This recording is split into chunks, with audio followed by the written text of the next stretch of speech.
Hey everybody, welcome back. It feels like we haven't been here in forever. Shout out to everybody for being on time, tuning in. Appreciate y'all. Again, welcome to season 2. This is episode 1, and this is the Versus series. I'm gonna tell you a little bit more about that in a second. But first, we gotta shout out Howard's Blend, plant-based protein. Make sure you go ahead and tap in and get that. And now they got the pre-workout out. Secondly, we want to shout out Clarity. So we're gonna have some merch and all types of stuff. So you got to make sure you check out Clarity. Check out what they got going on. All these links will be in our write-ups. And then also Real Talk NYC. They're doing some work for us, some graphics and whatnot. So shout out to them.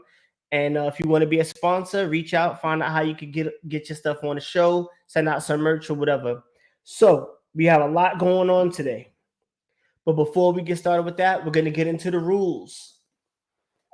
Same rules as always. Only 3. Just be mindful of what you say and what you write because we don't want to get kicked off the air. Be mindful of the background noise, music, or certain things like that. Get the show stopped. Last but not least, have fun. And by have fun, we mean ask questions, interact. And if you want to join the live, you're more than welcome to come backstage and Nova will get you on the show. Shout out to Nova for producing the show and making sure everything goes smoothly. The graphics and whatnot, that's all Nova. All right. So now we're going to move forward and we're going to talk about verses and what verses is.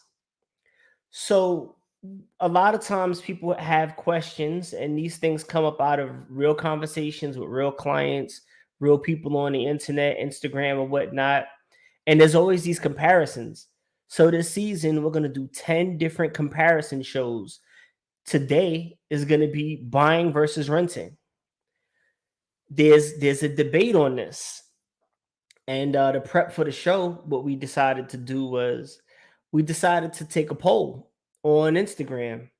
And what we found was that just about 30% of the people, I got my stats here, out of 27 people that voted, 29% of the people felt like renting was the best option. And 71% of the other voters felt that ownership was the option.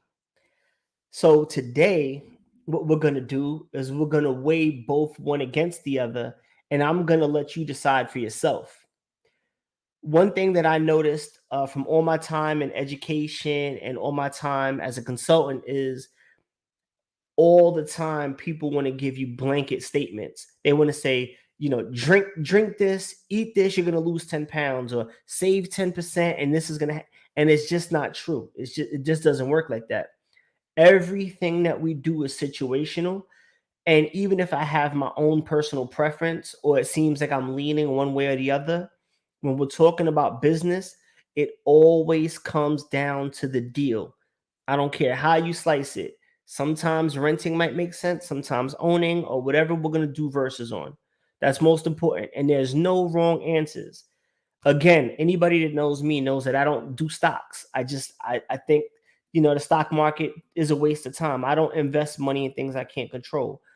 That's my own personal opinion.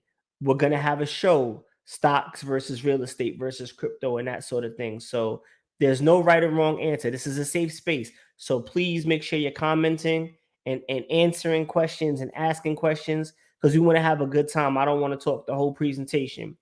So with that being said, I'm going to talk about 15 minutes or so. You guys know that the show goes quick.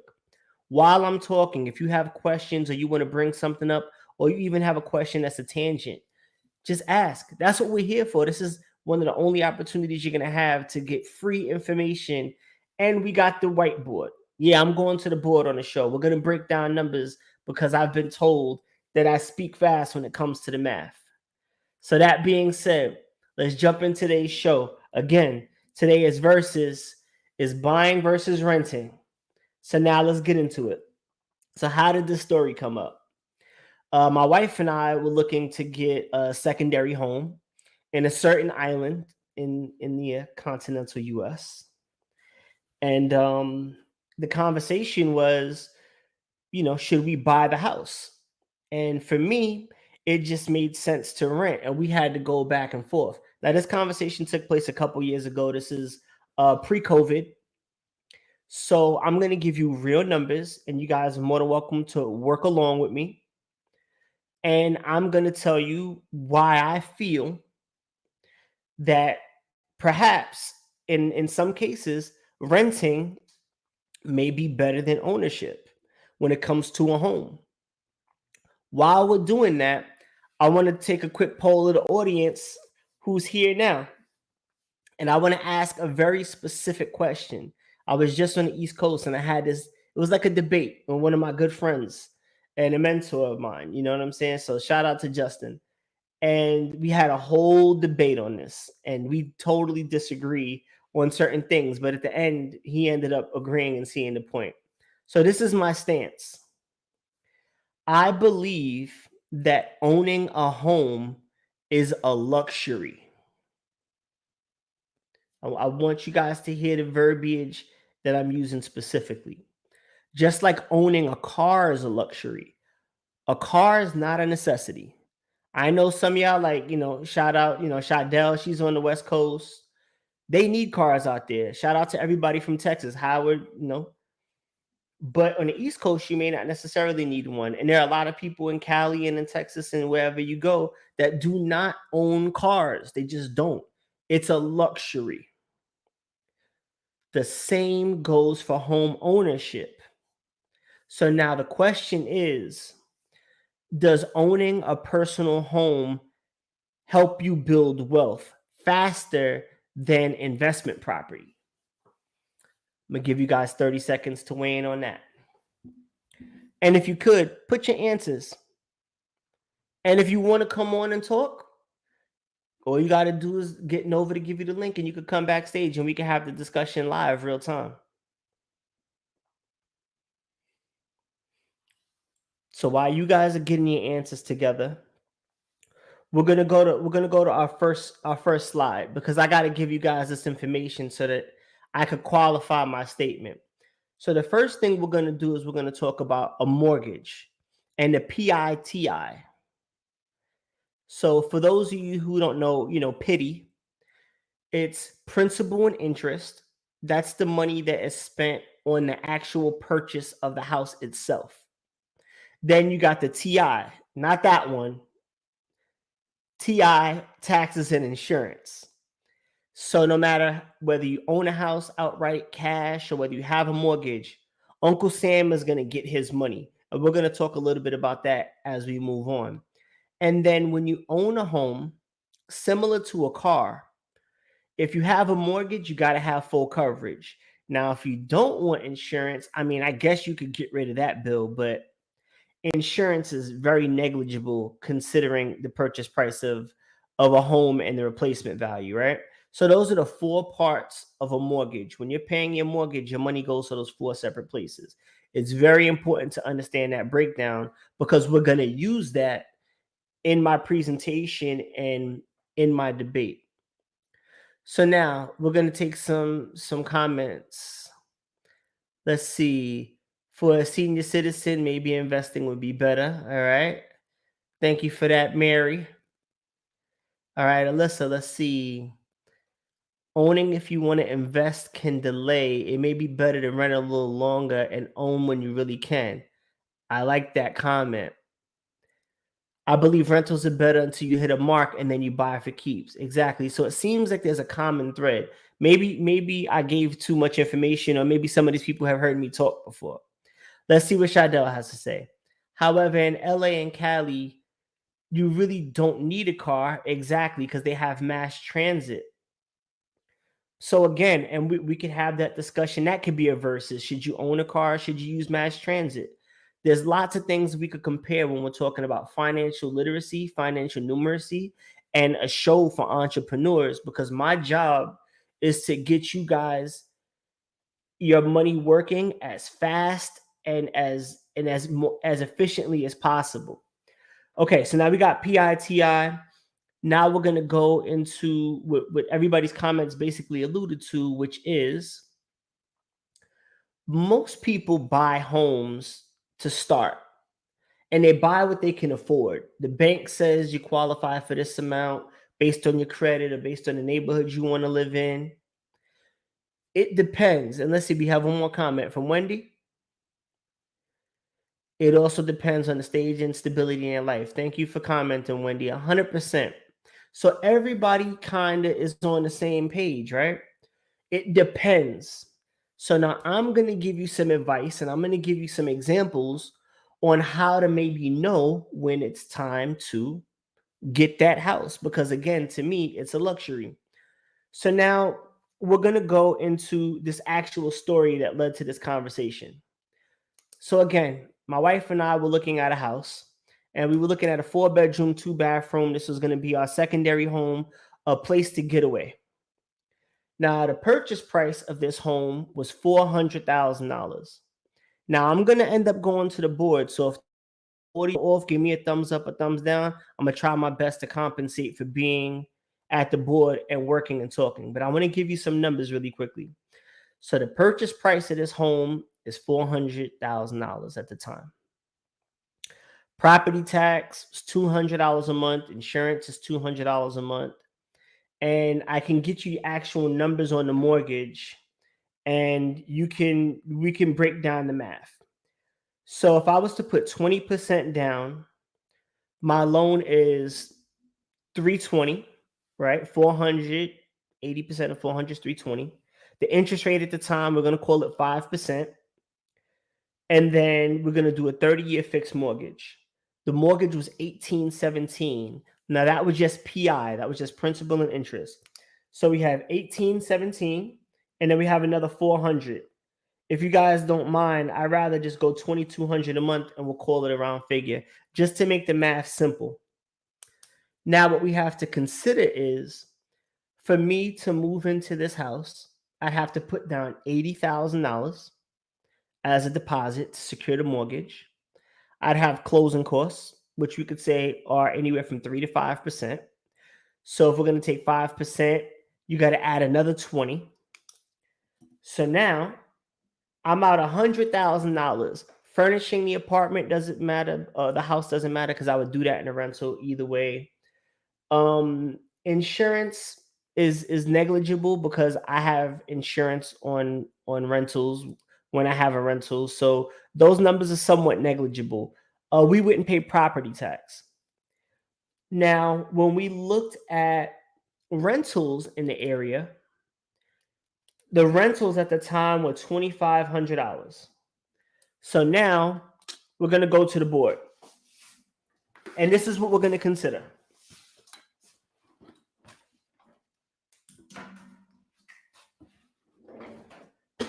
So if I'm renting, it's $2,500 a month. And if I'm buying, my mortgage is $2,200 a month. Okay? But remember, I have to put down $100,000 on this one.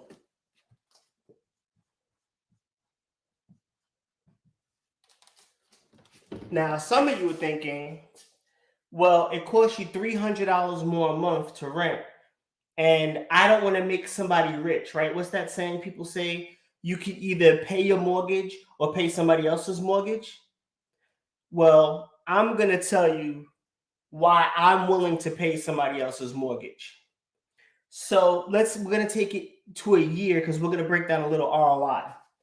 So right now I'm in the red for $300 a month.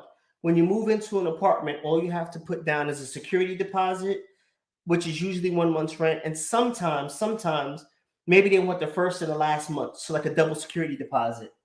So here I'm laying out $7,500 for a deposit. Okay, so I'm laying out $7,500 here. I'm laying out $100K here. Over a year, I'm losing $300 a month. So let's call it $3,600 in the red.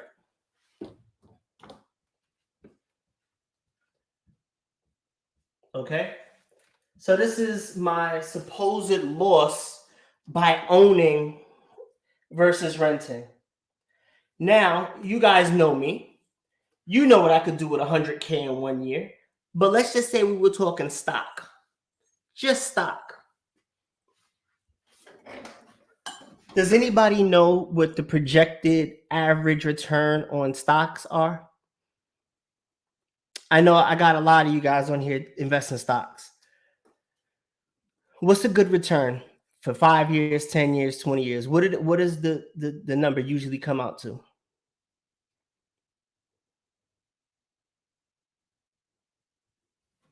All right, we got some answers coming in. It's usually 8 to 10%. So now I'm going to show you something. What's 8% of 100? $8,000.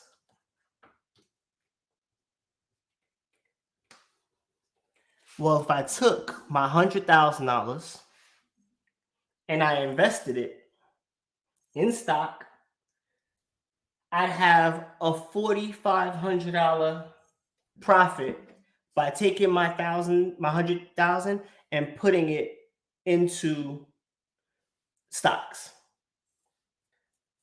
What if I put it in a high yield account? 4%. 4% is still $4,000. Now, granted, I wouldn't want to pay rent just to save $400 a year. But with me and what we do in real estate, we usually make a 20% ROI on our rentals. So if I was to take this $100,000 and invest it in 2 or 3 properties worth 500, and this became a deposit, well, I usually make 20%, which is $20,000.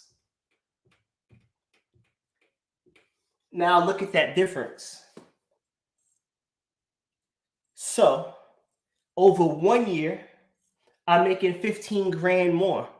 Now, if I did that for 2 years, even if something broke, I'm making $30,000 more than I would here in just 2 years. And you know what that means? That means my rental is also free. Look at the math. If I invest my money, I'm able to have a rental property, which we know when you have a rental property, the tenant pays off all your debt, puts money in your pocket, gets you tax breaks, all of these things. And now my house, my second house, is free because my investments are paying for it. And guess what? If I don't like the neighborhood, if a storm comes, if the plumbing is bad, I could just pick up and leave. All my homeowners, have you ever had to fix an appliance, replace a hot water heater, redo your roof? What's the maintenance on your house? You don't get that money back.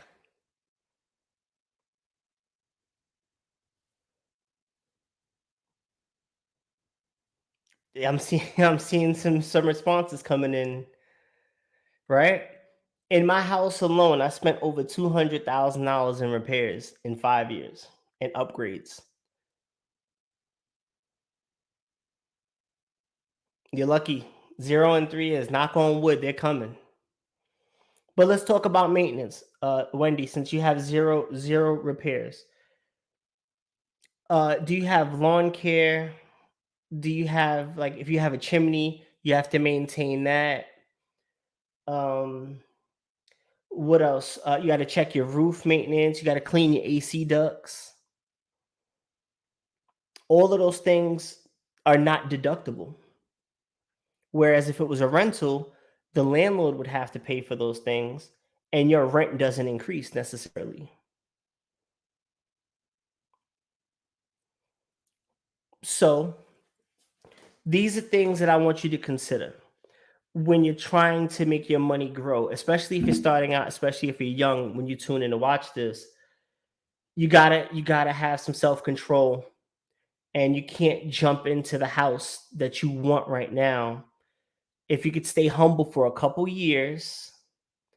Oh, wait, hold on one second. So you have an HOA. Can I be a little nosy? How much is your HOA a month? Watch this. And HOA is homeowners association dues. So what that means is that Wendy lives in a private community. So like townhomes, or it could just be a suburb that's gated. They take care of parking lots, the grass, the trash, everything outside of the four walls. But there's a premium for that. So 200 a month. So now you got to add another 200 a month or 2400 a year to your maintenance, which is, if I'm correct, is not deductible. So it makes sense. But you could also purchase a property that has utilities included, or rent a property that has utilities included. But my goal here is just to have everybody think critically, because a lot of times people say, well, my house appreciated because I owned it for 10 years. It appreciated. Shidell has a $50 HOA, and those are really, really low. That means there's a lot of people in those communities. So let's move forward to something else, because I want to add to this discussion. So let's talk appreciation. But in terms of appreciation, we have to compare it to inflation. So now let's look at the rates for inflation over the last 40 to 50 years.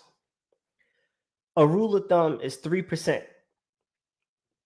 Everybody's been paying attention to inflation the last couple years because it's been 6%, 7%. In 2023, it was 6.4%. Over the last 10 years, it was 19%. 20 years was 25%. And 50 years, the average was 3.8% a year.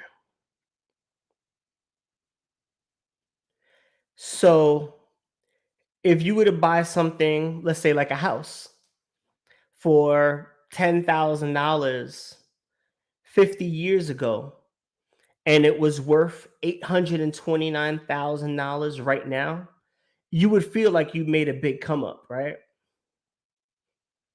I'm gonna turn around. I'm gonna go back to the board one more time. 10K to 829K. That looks like a big jump, huh? Grandma bought a house, mom bought a house for 10K long, long ago, and you guys sell it off for 829,000. That seems like a win, huh? Well, if you look at inflation, there's no growth in that asset, because inflation over the 50 years was 829%. So a lot of times people feel like they're building wealth because they have equity in their home, not understanding that sometimes their homes aren't even keeping pace with inflation.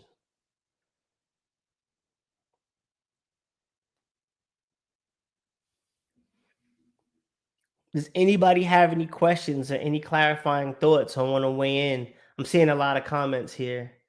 Yes, yeah, you got to stay humble in order to get ahead. If you could purchase it, it makes sense. Run the numbers, right? But see, here goes the thing. When we're saying making sense, what does making sense mean? Because I know a lot of people who have $800, $900 car notes, and they go to work and they park their car in front of their job. I used to be that guy. So it was basically like I was working to pay for my car, or I was working to park my car in front of my job. So there are some people who have jobs right now that they can't quit because they have their mortgage or they have their overhead, and they can't do what they really want to do because their expenses are too high.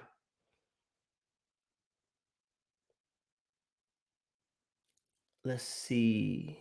So at this point, location is definitely key. Well, let's find out. If anybody would like to do this, and all my clients know we do this as practice when we're doing our ROI, we could take any zip code you want, any city you want. If anybody wants to come on, we could do this live. I think it'd be more fun going back and forth for somebody than me kind of answering and talking. We could pick a zip code, a city, and we'll do just like I did. I picked a 4-2, 4-bedroom, 2-bathroom in the city that we wanted to live in. I looked at the purchase price and I looked at the rent comps. And to me, it made total sense to continue to rent. Again, one, because if I wanted to leave, I could leave. If I didn't like the town, I could leave. If there was a storm or something happened in the house, I could just pick up and walk away. And the worst thing I would lose is a few thousand as opposed to six figures. But that's just me. I'm comfortable with that lifestyle. I mean, you guys know I travel all the time. So I'm the type of person that wouldn't have a problem with having 5 or 6 homes, but I wouldn't have to do any maintenance. I would just move to the next best town. And I want to shout everybody out for tuning in. I don't know what the behind the scenes count is, but we have 30 people on all at the same time right now. So that I appreciate everybody for showing up for episode 1. And ask questions if you have any questions, or if there's another verses that you want us to do, you could drop that in the comments. I could tell you a few of them we got coming up. I don't want to, you know what I'm saying? I don't want to let them go too early, but we got some good ones. And all of these are going to help you increase your money you already have, increase the efficiency. So what I mean by that is some people make 100,000 a year and they spend 100,000 a year. There's no wealth building in there. The key is to get that 100 to work for you as much as possible so that you could do what you want as much as possible, which is basically what I've been fortunate enough to build up to. And that's what I want to teach everybody else how to build up to. And yeah, at one point I had to downgrade my car because I didn't want to go to my job anymore. And now I do the same thing and I have better cars, but I still love my career. Like I still love teaching, I still love education. I just didn't want to have to be told when to be somewhere, how to do it, when I could ask permission for a bathroom break or when I could take a day off. Like to me, my freedom was worth more. But everybody has their own thing. So if anybody has, there's a couple things. If you have anything you want to leave in the comments of future verses, feel free. If anybody has questions, now's the time. There's only one more point I want to make, and then I'll do Q&A. And if nobody has questions, we could wrap for the evening. And I think we had a good first show. So something else I want to talk about, which is going to definitely be another show, is taxes. I didn't even get into the benefits of the tax breaks that you get from owning a business or a rental property versus owning a home. So with a rental property, if it's your home office, you could write that off as well. Somebody brought that up in a previous conversation and said, well, I can't write off a home office if I rent it. And that's just not true. Think of it like when you rent a commercial space. If you're paying rent, you're paying rent. If you have a business, that's a deduction. So you don't have to own a home to get that tax break. And I actually want to show you guys something. Doing research, this is something I learned just from doing some research. So we have our how taxes have changed in America over time. Did you know that early on, I want to get the dates right, I don't want to misquote it, that at one point in time in America, if you made $500,000, federal tax was only 7%? That was in 1913. That was before the Great Depression. If you made they made 1% on 20K, 2% up to 50K. And we're talking about in 1913. So we're talking about like the equivalent to millionaires and billionaires now. If you made $20,000 in 1913, when a house cost $3,500 and a car cost $1,500, that was like making, 300 or 400 grand right now. Could you imagine if federal tax was only 1%? And now, if you look at the chart, and if you want the chart, we can send it out. I'm going to put the links to all these articles and all the data in the write up, so you could compare notes. But at one point, they were charging Americans 90% on their income federally, and that was just after the Great Depression, and that was before the boom, the 1950s. So America has gone up and down trying to get this tax thing right. So we really don't pay taxes close to what these people had to deal with. And I'll give you one last note, two last notes before we sign off because I don't see any questions. So, the Great Depression, or before the Great Depression, the feds didn't charge any tax. After the Great Depression, they charged everybody basically all their money. It was like you worked just to pay taxes back. Then the 50s came along, which is supposedly the best time in America in terms of economics. There were two things that happened in America around that time. The first was the first suburb, and that was Levittown in Long Island. You could get a whole house in Levittown for $4,500 or for $5,500. The idea of a suburb did not exist. And this is during the boom. This is when people started buying appliances and all of these things started to come out. The idea of the American dream.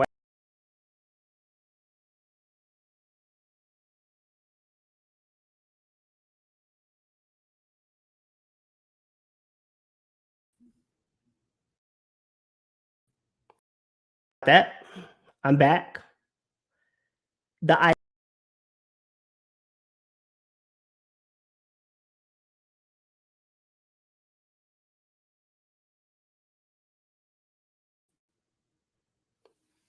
the feds don't want me to share this information. I've never been kicked off alive before twice. Now that was my fault. I'm not gonna touch the computer anymore. I'll give you the answers to these real quick. Exactly. I start talking facts about what happened with the government, and then now see what I'm saying? All right, I'm gonna say it quick and I'm gonna sign off. And if y'all don't see me, you know what happened. So the idea of this American dream, white picket fence, one boy, one girl, 2.5 kids, have a dog, and the whole thing was propaganda. The government benefits from property taxes. There were no homeowners. So now they sell the dream of home ownership. And if you have a mortgage or not, you're paying taxes all day. So now they have their hands in your pockets from all different directions: income tax, property tax. They had something called a sinner tax back in the days, which they still have now. The sinner tax was on cigarettes and tobacco. That was 1794 to 1864. But the sinner tax still exists. In New York, the tax on a pack of cigarettes is $4.35. So there's all these ways to take this money out of your pocket. That's right. Stop taxing Social Security, right? So there's that. And I'm going to throw one more in there. And this is for all the gentlemen watching, or for anybody that's going to make this purchase. I've done it a couple times.